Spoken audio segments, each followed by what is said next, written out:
শীতের দিনে গরম গরম ধোয়া ওঠা ভাপা পিঠা খেতে কে না পছন্দ করে। সেটা যদি হয় একদম সহজ এবং নরম তুলতুলে ভাপা পিঠা। আসসালামু আলাইকুম everyone, welcome back to my channel. আজকে আপনাদেরকে খুব সহজে ভাপা পিঠা তৈরি করে দেখাবো। এই ভাপা পিঠাটা একদম সফট হয়, খেতে কিন্তু দুর্দান্ত স্বাদ হয়। এই যে ভাপা পিঠাটা আপনাদেরকে ভেঙে দেখালাম, ভাপা পিঠার ভিতরটাও কিন্তু একদম পারফেক্ট সিদ্ধ হয়েছে। অনেক সময় ভাপা পিঠার ভিতরটা কিন্তু কাঁচা থাকে, কাঁচা থাকলে কিন্তু ভাপা পিঠাটা খাওয়া যায় না। আবার ওভারকুক করলে কিন্তু ভাপা পিঠাটা খেতে ভালো লাগে না, পানি পানি থাকে। এখানে আমি 3 কাপ চাউলের গুঁড়া নিয়ে নিচ্ছি। এই চাউলের গুঁড়াটা আমি বাজার থেকে চাউল কিনে তারপরে মেশিনে ভাঙিয়ে নিয়েছি। এভাবে ভাঙিয়ে নিলে কিন্তু অনেক দিন যাবৎ ঘরে রেখে চাউলের গুঁড়াটা খাওয়া যায়। তো এখন 3 কাপ চাউলের গুঁড়া নিয়ে চাউলের গুঁড়ার সঙ্গে স্বাদ মতন লবণ দিয়ে দিচ্ছি।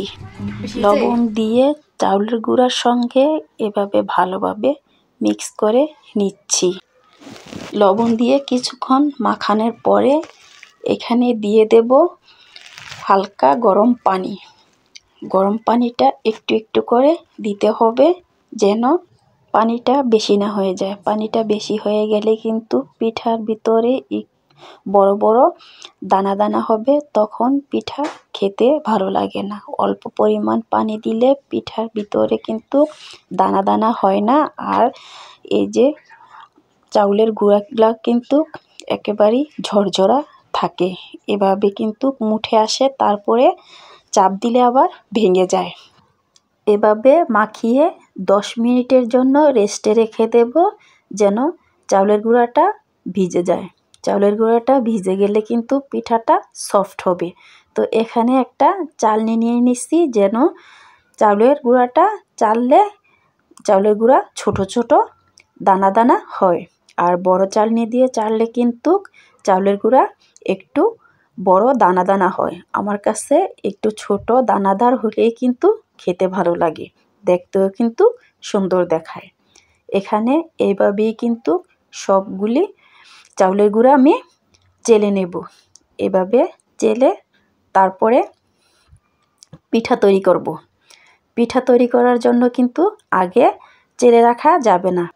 পিঠা তৈরি করার সাথে সাথেই কিন্তু চেলে নিতে হবে। তো চেলে নেওয়ার সাথে সাথে আমি এই বাটিতে নিয়ে নিচ্ছি। বাটিতে প্রথম আমি চাউলের গুঁড়া দিয়ে দিচ্ছি, তারপরে দিয়ে দেব এখানে ফ্রেশ কোরানো নারকেল। ফ্রেশ কোরানো নারকেল দিয়ে এভাবে ছড়িয়ে দিচ্ছি। ছড়িয়ে দিলে পুরা পিঠাই কিন্তু এই নারকেলটা থাকবে, আর নারকেলের একটা সেন্ট বের হবে, খেতেও কিন্তু ভালো লাগে। এভাবে দিয়ে দিচ্ছি গ্রেট করা গুড়। এখানে আমি খেজুরের গুড় দিয়েছি, আপনারা চাইলে অন্য গুঁড়ো দিতে পারেন। আবার কেউ চাইলে কিন্তু এই পিঠাগুলি খালিও গুড় ছাড়াও তৈরি করে নেওয়া যায়। গুড় চিনি দিয়ে তৈরি করলে কিন্তু পিঠাটা খেতে ভালো লাগে। এভাবে আরেকবার দিয়ে দিচ্ছি উপরে চাউলের গুঁড়া। চাউলের গুঁড়া দিয়ে এভাবে আমি সমান করে নিচ্ছি হাত দিয়ে। চেপে চেপে কিন্তু করা যাবে না, চেপে চেপে করলে কিন্তু দলা হয়ে যাবে, আর পিঠাটা কিন্তু খেতে ভালো লাগবে না।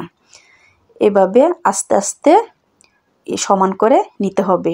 এভাবে সমান করে রেখে দিচ্ছি। তারপরে একটা কাপড় ভিজিয়ে পানিতে তারপরে চিপে নিচ্ছি।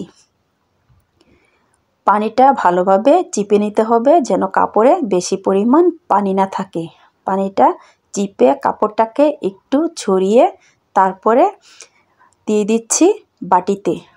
বাটিটা এভাবে ঢেকে দিচ্ছি, যেন কোনো দিক থেকে বের হয়ে না যায় চাউলের গুঁড়া।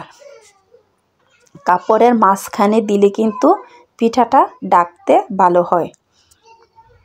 এভাবে একটা ছাঁকনিতে নিয়ে নিচ্ছি। আমি ছাঁকনিটাকে চুলাতে বসানোর আগেই পিঠাটাকে সেট করে দিচ্ছি, না হয় গরম ভাপে কিন্তু পিঠাটা সেট করা যায় না, পিঠা ভেঙে যায় বা ফেটে যায়।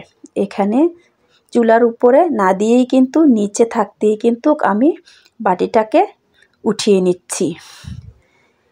এভাবে পিঠাটাকে ডেকে দেব যেন কোনো সাইড দিয়ে খোলা না থাকে, সব সাইড দিয়েই যেন ভালোভাবে পিঠাটা ঢাকা হয়।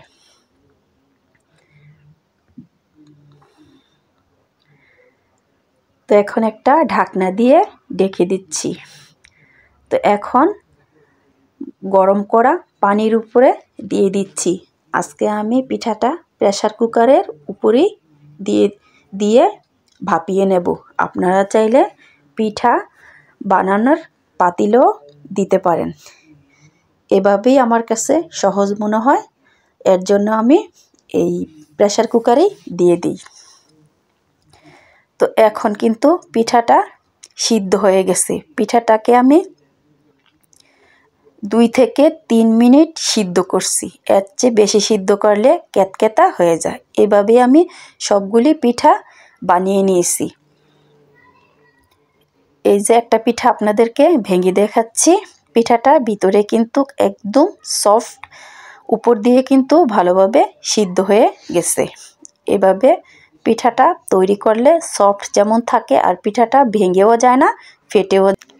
যাদের কাছে আমার রেসিপি ভালো লাগে তারা চাইলে কিন্তু লাইক করতে পারেন, কমেন্ট করতে পারেন, আপনাদের মূল্যবান মতামত জানাতে পারেন। এভাবে পিঠাটা বানাতে কিন্তু একদম সহজ আর খেতে কিন্তু দুর্দান্ত স্বাদ হয়। এই শীতে আপনারা একবার হলেও ট্রাই করে দেখবেন, আশা করি আপনাদের কাছেও ভালো লাগবে।